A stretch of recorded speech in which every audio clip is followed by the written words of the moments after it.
Hello, my name is Christopher O'Neill. I'm going to be presenting my persuasive speech. This is my audience here. I have my wife Kaylee and my sister Brittany on the phone. Let's get right into it. So like I said before, my name is Christopher O'Neill. The topic we're going to be speaking about today is funding organized youth sports in an elementary school setting. I want to start this off by proposing a scenario for you guys. I want to imagine you take your kids out to the park. You guys show up and you see a large group of kids playing out in a field, soccer or football, for instance. Your kids are excited to jump in and join the game, and when they ask to come in, the other kids look at them and say, "No, you're not allowed in here because you're poor." Now, this seems kind of outrageous and it evokes a lot of emotion, but that's what we've been doing in the world of organized sports in the United States for many years now. Today, I want to talk to you guys about the many benefits that kids get from sports through their developmental phases of their life. We're going to talk about how we're marginalizing low-income families from participating and partaking in those benefits, and we're going to try to come up with a way that we can fix this together. So diving right into our benefits, right? Let's go over physical benefits. It's widely accepted by the medical community that children should participate in 60 minutes of moderate activity every day. How do they get that from sports? Well, you have practices, you have games all throughout the week. So you have 4 or 5 days throughout the week when you participate in sports that are going to help you nail that target. Kids who nail that target statistically have lower BMIs and live healthier lifestyles.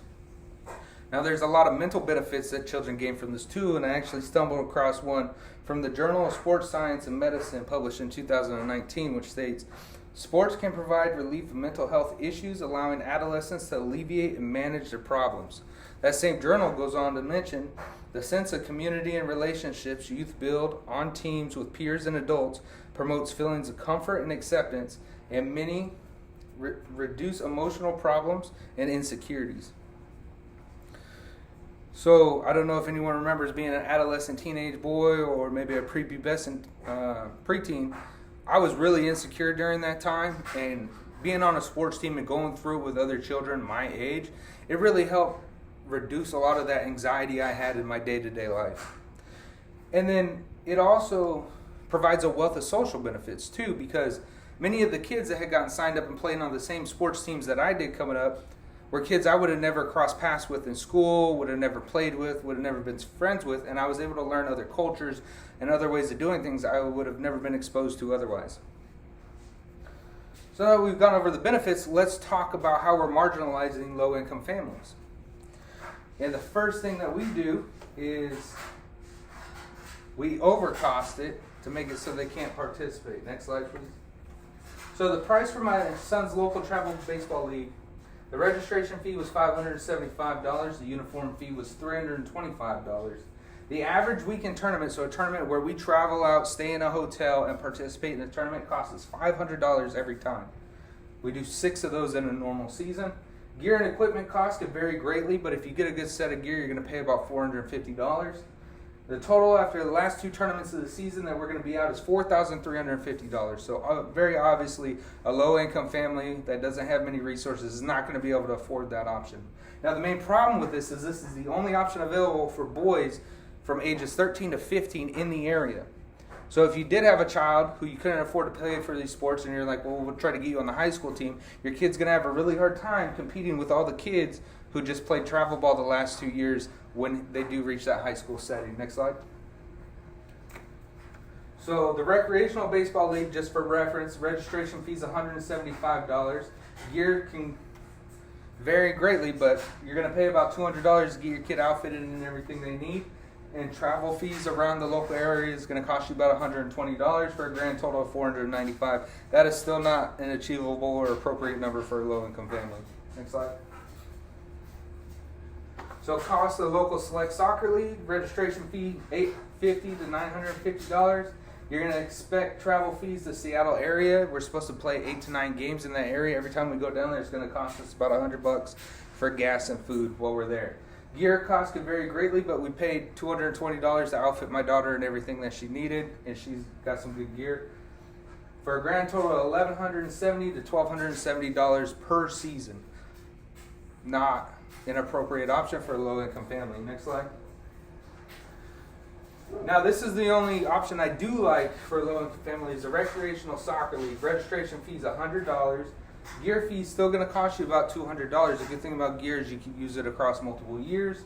Estimated season travel fees are going to be about $120 traveling to different towns around the area for a grand total of $420. Now, what I really like about this league is they offer sports all the way up to the age of 18. So all the way through your child's developmental stages.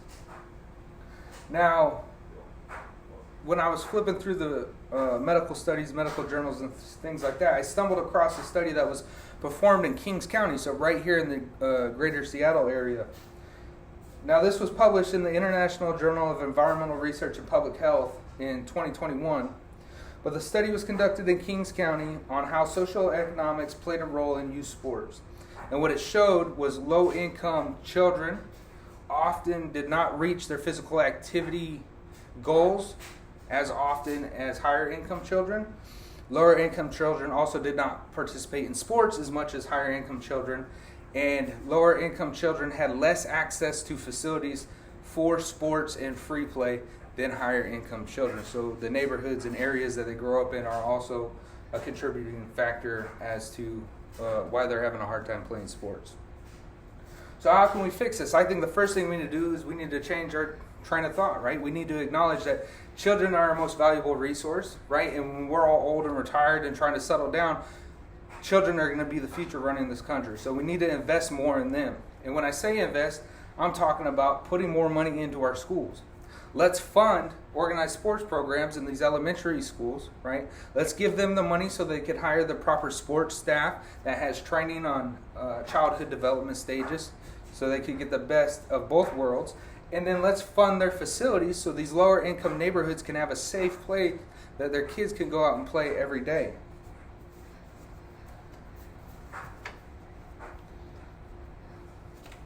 So we talked about how we're marginalizing low-income families, and we talked about the benefits that we're marginalizing them from. But leaving here today, I think we have a way forward and something that we can do to help change our future. So I'd like to leave everyone with this in conclusion. Instead of sitting around and blaming the youth for the behaviors, take some initiative as the older generation and help guide them. Because if all you're doing is sitting around complaining about a problem and you're not willing to work towards a solution, that's called complaining. Thank you.